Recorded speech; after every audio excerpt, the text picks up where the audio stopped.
छतरपुर जिले के राजनगर विधानसभा अंतर्गत उर्मिल नदी किनारे के गांव डिगोनी तलगांव सहित कई गांवों में हाल ही में आई अतिवृष्टि और जलभराव के कारण किसानों को भारी नुकसान उठाना पड़ा है। सैकड़ों बीघा खेतों में खड़ी फसलें पूरी तरह बर्बाद हो गई हैं। किसानों ने बताया कि न केवल वर्तमान फसल का नुकसान हुआ है बल्कि खेतों की उर्वरक मिट्टी भी बहकर नालों में चली गई, जिससे आगामी बुआई भी संकट में आ गई है। किसानों ने रोते हुए बताया कि खेतों में एक एक हाथ गहरे खड्डे बन गए हैं, जिससे भूमि की समतलता खत्म हो गई है और खेत दोबारा खेती के लायक नहीं बचे हैं। उनका कहना है कि ऐसे हालात में आने वाली फसल की बुआई नहीं होगी, परिवार कैसे चलेगा। किसानों ने प्रशासन से तुरंत सर्वे कराकर राहत राशि मुआवजा देने की मांग की है। उनका कहना है कि समय पर मदद नहीं मिली तो हजारों किसान आर्थिक संकट में फंस जाएंगे और कर्ज के बोझ तले दब जाएंगे। ग्रामीणों ने क्षेत्रीय विधायक और जिला प्रशासन से मांग की है कि तत्काल स्थिति का जायजा लेकर राहत कार्य शुरू किया जाए। साथ ही खेतों की मरम्मत, उर्वरक मिट्टी की आपूर्ति और बीज वितरण जैसे उपायों की भी मांग की गई है, ताकि किसान पुनः खेती की ओर लौट सके। राजनगर विकासखंड कृषि विकास अधिकारी वीके श्रीवास्तव ने बताया कि बहुत जल्द सर्वे कराकर रिपोर्ट शासन प्रशासन तक पहुंचा दी जाएगी। किसान के नुकसान की भरपाई शासन प्रशासन के आदेश के अनुसार होगी। नमस्कार, मैं मोहम्मद इमरान, लाइव सत्ता सुधार। आज राजनगर विधानसभा अंतर्गत डिगोनी गांव में हूं और मेरे पीछे काफ़ी सारे किसान बंधु खड़े हुए हैं और ये खेतों में पानी भरा हुआ है। कल रात बहुत ज़्यादा बारिश हुई थी, कल पानी छोड़ा गया था। तो क्या कौन कौन से किसान हैं, कितना कैसा नुकसान हुआ है, क्या कह रहे हैं किसान, हम उनसे ही जानना चाहेंगे। थोड़ा सा चाहेंगे कि आप थोड़ा सा कैमरे को इस साइड लेता है, पास आ जाएं, उठा के लेता है थोड़ा सा। हाँ, हम भी थोड़ा सा उनके पास ही जा रहे हैं, भैया के पास ही जा रहे हैं। क्या नाम है बड़े भैया आपका? आनंद कुमार पटेल। क्या हो गया है, फसल कैसी नुकसान हुई है, कितना नुकसान हुआ है, थोड़ा सा बताएं। नुकसान तो 100% है। फसल का नुकसान तो है, सो है ही है। लेकिन अगली फसल जो गेहूं वाली है वो नहीं बोना है, क्योंकि जो इनके ऊपर वाली परत है गेहूं बोने वाली, जो वो पूरी नष्ट हो गए और निकल चुकी है खेत से, बहा गई है फसल। अगली फसल की कोई आशा नहीं है, पूरे में चाचर मिट्टी निकल चुकी है। और तो अब गेहूं नहीं बेचेंगे तो क्या वजह है, क्यों नहीं बेचेंगे? अब इसलिए नहीं बेचेंगे, उसमें हर नहीं चल रहा, न ट्रैक्टर चल रहा, सीधे पत्थर निकले आए हैं जमीन में। अच्छा। और बालू भी आ गई, ऊपर से बालू आ गई है। ये वाली फसल तो नष्ट ही हो गई है 100%। मूंगफली, सोयाबीन, इतनी ज्यादा नहर मतलब छोड़ी, बहुत इतनी ज्यादा बांध से पानी छोड़ा गया है कि सारे किसानों की फसल नष्ट हो गई है। तो क्या वजह मानते हैं, अगर पहले छोड़ देते तो क्या नुकसान होने से बच जाता? हाँ, पूरा अगर मान लो क्रम से छोड़ते पानी बांध का तो कोई नुकसान न होता। अचानक से ना जानकारी दी, ना कुछ नहीं, हो पानी छोड़ दिया गया तो सारे किसान की फसल नष्ट हो गई। अब आप क्या चाहते हैं? हम जो चाहते कि हम उनकी पूरी 100% फसल का नुकसान दिया जाए और सारी भूमि की चेक कराई जाए कि कितने % हमारी भूमि में गेहूं उगेगा या नहीं उगेगा। कुछ और किसान हैं, हम उनसे ही बात करना चाहेंगे। क्या नाम है बड़ी भैया? रामलाल पटेल। आपका खेत में क्या बुआ था और कितना नुकसान है, थोड़ा सा बताएं। खाली सोयाबीन। तो कितना नुकसान हो गया? पूरा 100 में 100%। और ना बाकी फसल होना है, मतलब जो आगे आने वाली फसल है, गेहूं है, वो भी नहीं बेचेंगे। पूरे खेत बिल्कुल बाहर है। अच्छा, तो क्या जैसे मिट्टी आ गई है, पत्थर आ गए हैं, क्या नुकसान हुआ है, किस वजह से नुकसान हुआ है? पानी की वजह से, बांध की वजह से, बांध ज़्यादा टूट गया है, इसलिए पूरे बहा गए हैं। कुछ और भी किसान भैया लोग हैं, हम सही बात करेंगे। और बहुत सारे किसान हैं हमारे साथ में। इन लोगों ने थोड़ा सा हमें सूचना दी तो हम इन लोगों के पास आए हैं, जानना चाह रहे हैं इनका दुख, इनका दर्द, इनकी पीड़ा, जो कि शासन प्रशासन तक पहुंचे, इनको मुआवजा राशि मिल सके। चूंकि कलेक्टर ने और शासन प्रशासन के आदेश भी हैं कि जल्द से जल्द परीक्षण किया जाए, निरीक्षण किया जाए, सर्वे किया जाए, जिस किसान का नुकसान हुआ है उसको दिया जाए। तो हम किसान से ही बात करते हैं। क्या नाम बड़े भैया? शौकीलाल। कहाँ के रहने वाले? यही डिगोनी के। क्या हो गया है आपके खेतों में, क्या बुआ था, क्या समस्या आ गई? देखो, इसमें मूंगफली है, सोयाबीन है, तिली भी है जी। अब समस्या सर ये है कि ये नदियाँ है बगल में जी, लेकिन ऐसा नहीं कि इतनी बरसात नहीं हुई कि नदियाँ यहाँ तक आ जाए। समस्या क्या है कि जो इनने बांध खोले हैं जी, हम लोगों को कोई जानकारी नहीं, आप बांध पहले से खोल के रखो थोड़ी बहुत, बिल्कुल। अब एकदम से आपका बांध भर गया, एकदम से पानी छूट गया। अब ऐसा नहीं है कि बरसात भले ही 24 घंटे हुई, लेकिन 24 घंटे में नदी यहाँ तक इतने लोग हैं, आप पूछ लो, यहाँ 50 साल 60 साल के लोग हैं, उनसे पूछो कि नदियाँ यहाँ कब तक आई है, कभी आई नदियाँ? कभी नहीं आई। आपने बांध खोल दिया, नुकसान किसान का हुआ, अब इसका भुगतान कौन करेगा बताइए आप? ये फसल तो गई, इसके अलावा भी 3 साल तक फसल नहीं होगी। इतना मिट्टी की उपजाऊ रेत है, परत होती है, वो पूरी बह गई। आप देखो, दिखा सकते हो, सीधो कह दो भैया देखिए थोड़ा सा ये दिखाएं, सीधो कह दो कि ये अगर ना हुआ कछु तो हम भोपाल तक आंदोलन करेंगे। ये हम एक चीज और कहना चाहते हैं कि जो भी अधिकारी डैम पे हैं, जी या तो हम हंगामा करेंगे, वहाँ जाएंगे, जो वहाँ के उच्च अधिकारी हैं, हम हमारा निवेदन है कि आप उन पे कोई ना कोई कार्रवाई कराइए। आप ये बताइए कि हमारा नुकसान हो गया, कम से कम इस गांव से 1 करोड़ का नुकसान है, फसल भर का, फसल बस का, जमीन को तो अर्बन को, जमीन का तो कोई गिनती नहीं है क्या है जमीन का। हमारी कितने साल तक फसल नहीं होगी? अब बताइए, आपने तो बांध बना दिया है, पानी भी हम लोगों को नहीं मिलता उस बांध का, नुकसान हमारा हो रहा है। बताइए सर, हम क्या करें? हम तो इसी में खाते पीते हैं ना, हम तो मर जाएंगे। अब हम मर नहीं पा रहे, आत्महत्या नहीं कर पा रहे, क्या करें? बाल बच्चे हैं। तो ये किसान की पीड़ा है, ये दुख है, ये दर्द है।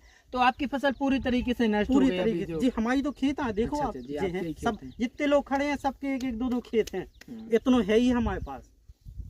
तो क्या मांग करना चाहते हैं आप शासन प्रशासन से? ये मांग है कि पहली बात तो ये है कि जो बांध क्या पानी छूटता है, कम से कम 3-4 दिन पहले हमें खबर मिलनी चाहिए, वो पानी इस तरीके से ना छोड़े। निवेदन है उनसे, इसीलिए क्योंकि हमारा बहुत नुकसान है और इसके मुआवजे की मांग करते हैं हम। जितना सर्वे सही तरीके से हो कि क्या इसमें क्या हमारी भूमि की मांग करवाइए। हाँ, और साथ में ये है कि भूमि का जो नुकसान हुआ है इसकी भरपाई कैसे होगी, इसका भी कोई निर्णय हो। तो ये किसान भैया हैं, अपनी पीड़ा, अपना दर्द बयां कर रहे हैं। कहीं ना कहीं जो डैम पे रहते हैं लोग, उनकी गलती ज़रूर है और उनको भी कहीं ना कहीं दंड मिलना चाहिए। और किसान हैं, हम उनसे ही बात करना चाहेंगे। एक दादा बैठे हुए हैं, थोड़ा सा खड़े हो जाए आप। दादा क्या नाम है आपका? दादा क्या नाम है आपका? नाम झल्लू। आप कितने साल के हैं दादा? 50-60 साल के। तो क्या आपने कभी इतना तेज पानी देखा? कभी यहाँ आपके खेतों में पानी कभी नहीं देखा इतना तेज खेत के हमारी भूमि तक बहा जाए। इतना नुकसान कभी नहीं हुआ ना बरसात की वजह से। इतनी नदी कब आई एकदम से न फाटक दे खोले धोखे से तो पूरी फसल नष्ट हो गई हमारी। जहाँ फसल चली गई और हमारी जमीन बिल्कुल बेकार हो गई, गहरी हो गई, खुद गई। अब बने हुए 5 दिन 3 साल लोग बंजर हो गई जमीन, अब बंजर पड़ गई जमीन। अब क्या करें हम और मरे क्या करें? तो क्या चाहते हैं आप शासन प्रशासन हम से? तो शासन से जो चाहते कि हमारी भूमि को मतलब उपजाऊ करने के कोशिश करें और हमारी फसल को करें जो कि हमारी जनता पल सके। क्या नाम है बड़े भैया? राम आश्रय पटेल। कहाँ के रहने वाले हैं आप? डगोनी। आपकी खेतों में क्या विवाह हुआ था, कितना नुकसान है, क्या चाहते हैं आप? मूंगफली। अब खेतों में मूंगफली तो बीबी थी लेकिन वो सब बह गई और ज़मीन भी बह गई। अब सरकार से यही मांग है हमारी कि उसका कुछ ना कुछ निराकरण निकालें और किसानों को मदद करें, मतलब उसका निरीक्षण करें। हाँ। उसका और उसके बाद फिर राहत राशि। कितने एकड़ में आपकी मूंगफली बीवी हुई थी? यहाँ 10 एकड़ में। 10 एकड़ में हाँ। बीवी। तो कितनी लागत आई होगी आपकी 10 एकड़ में? कितना बीज लगा होगा? कुल लगभग कितनी लागत आई थी 10 एकड़ में मूंगफली? 1.25 लाख रुपए। 1.25 लाख रुपए की लागत लगी। हाँ, लागत। उसमें खाद भी होगा, बीज भी होगा, जुताई भी, दवाई। हाँ। तो अब जो आप कह रहे हैं कि खेत भी हाँ। खराब हो गए हैं, तो कैसे खराब हुए, थोड़ा सा जानना चाह रहे हैं। मिट्टी चली गई पूरी। अच्छा, मतलब जो ऊपर की उपजाऊ वाली मिट्टी है, उपजाऊ वाली मिट्टी पूरी चली गई। हाँ। और बंजर हो गई जमीन। अच्छा, बंजर हो गई। हाँ। मतलब मिट्टी आ गई और हाँ, बालू आ गई। बंजर हो गई। कुछ और किसान हैं, हम उनसे बात करना चाहेंगे। थोड़ा सा आप इस साइड आइए। क्या नाम है आपका? कहाँ के रहने वाले हैं? क्या हो गया है आपके खेतों में? क्या नुकसान है आपके? नदी की बाढ़ के कारण पूरी मूंगफली की, तिली की, सोयाबीन की पूरी फसल नष्ट हो गई, पूरी बहा गई पानी की वजह थोड़ा सा साइड आए आप। अच्छा, तो कितना नुकसान हो गया है आपका लगभग? से। हमारा होगा 2 लाख हमसे। आपकी लागत कितनी है? लागत हमारी 2 लाख रुपया की है कम से कम। अच्छा, कितने एकड़ में आपने क्या बोया हमारी था? खेती 16 एकड़। अच्छा, क्या क्या बोया था? 16 एकड़ में? तिली, मूंगफली, सोयाबीन।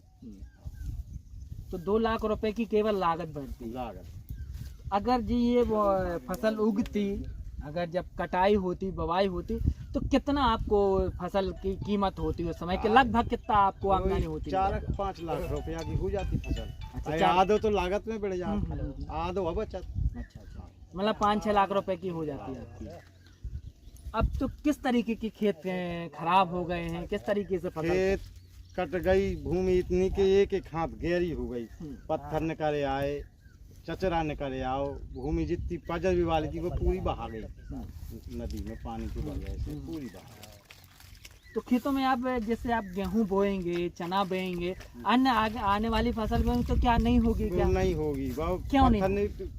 मिट्टी दूसरी उपजाऊ निकल गई। हाँ। और जो बंजर करे आई, कहूँ पथरा करे आओ, कहूँ कछू तो कछू कटान हो गई ऊंचा खाली, कहूँ तना मना बन तो सूह के वजह से नहीं मन प्लेन होने खेत, जब कहूँ भी बेबे हैं, जब कछू हुए लाभ दूनी मेहनत भी करनी पड़ेगी, फिर भी चांस रहेगा, फिर भी नहीं हो भी सकती है, नहीं भी हो सकती। 2-4 साल में हुए, अब 2-4 साल तो कुछ होने नहीं। इसे न खेत भी बनने आ, जब कछु खाद आद डर है, कहूँ कछु भी प्लेन हुए, कछु जब कछु हुए। क्या मांग करना चाहते हैं आप शासन प्रशासन से? हमारी शासन से जा मांग है, जोन जो फसल चली गई को मुआवजा दो जाए, और जोन जो खेत उबड़ खाबड़ कट गई के लाने भी मुआवजा पैसा दो जाए, कि कितनी लागत है कौन खेत में, उस हिसाब से खेत भी बन जाए, सर्वे करवाई जाए कि इनमें कौन सी खाद लगने, मिट्टी परीक्षण जो भी करवाओ जाए, नहीं तो काय खूब जो तो लागत लगा भी होने कछु नहीं है। जा मांग है शासन। तो ये बहुत सारे किसान हैं, ये पीड़ा केवल एक किसान की नहीं है, ये पूरे लगभग 4 से 5 किलोमीटर के एरिया में जितने किसान हैं और इस गांव के जितने किसान हैं, लगभग जितने लोगों की यहाँ पर खेती है, सबका नुकसान है। इसी तरीके से किसी ने अपनी मूंगफली बोई थी, किसी ने सोयाबीन बोया था, किसी ने उड़द बोए थे।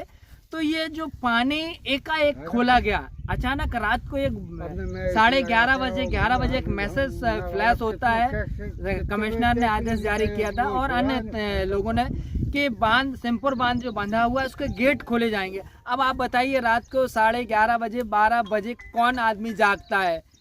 और ये किसानों का कहना भी है कि हम पहले से ना तो हमें सूचना दी गई, साथ ही साथ अगर जो बांध पे रहते हैं अधिकारी कर्मचारी, ये अगर धीरे धीरे थोड़ा थोड़ा करके खोलते रहते तो ये पानी यहाँ तक नहीं आता, ना किसान परेशान होते, ना किसानों की ये फसल बर्बाद होती, ना जो आने वाली फसल होती उसको भी नुकसान नहीं पहुँचा। जो खेत कहते हैं बंजर हो गया, बंजर मतलब कुछ नहीं हो सकता उसमें। इस तरीके की किसानों की समस्याएं हैं। नहीं तो शासन से इनको अभी खरीद में तो अपन ने बीज दिया है, और अभी कुछ और भी हम दे सकते हैं जो हमारे यहाँ बचा हुआ है। ज़्यादा तो नहीं बचा है क्योंकि सीजन बढ़ चुका है। प्रदर्शन के लिए अभी भी हमारे यहाँ जो है उड़द, मूंग और अरहर का बीज शेष है जो दे सकते हैं। लेकिन नदी के किनारे जो नुकसान हो गया है वो खेत भी बोने लायक नहीं रह गया है, बहुत बर्बादी हुई है उसमें, पूरी मिट्टी निकल गई है। मैं भी सर्वे करके आया हूँ देख के, वो उससे नदी के पास के अधिकांश खेतों में जो है पूरी मट्टी फसल सहित चली गई है बह के, और नीचे जो है कठोर पत्थर आ गया है, वहाँ भू पाना भी अभी संभव नहीं है। सर, अभी कमिश्नर ने भी आदेश किए हैं कि किसानों के यहाँ जाके राहत सामग्री और बीज वितरण किए जाने हैं शिविर लगाकर। हाँ, तो वो आदेश होगा तो हम लोग करेंगे, हमको जैसा निर्देश मिलेंगे, जैसा शासन का निर्देश मिलता है उसका पालन करेंगे। सर, आपके द्वारा सर्वे किया गया इसका भी? हाँ, मैं लगभग पूरा क्षेत्र का सर्वे कर चुका हूँ। नुकसान का आकलन भी जो है विभाग को दे चुके हैं। नदी किनारे अपना सिंहपुर का ही नहीं बल्कि यहाँ झमटुली के पास में बन्ने नदी पे है, कुछ बीच में ये पारवा के आगे 2-3 नाले हैं, उसमें भी जो है बाढ़ आने से फसलें बह गई हैं खेतों में, ये बिल्कुल यथार्थ है। और कुछ जगह जो है बालू आ गई है खेतों में, यहाँ किसान को जो है अभी बो पाना भी संभव नहीं है, तो बालू उठाना पड़ेगी तब कहीं वो बो पाएगा। समस्या तो वही है किसानों की, कठिन समस्या है।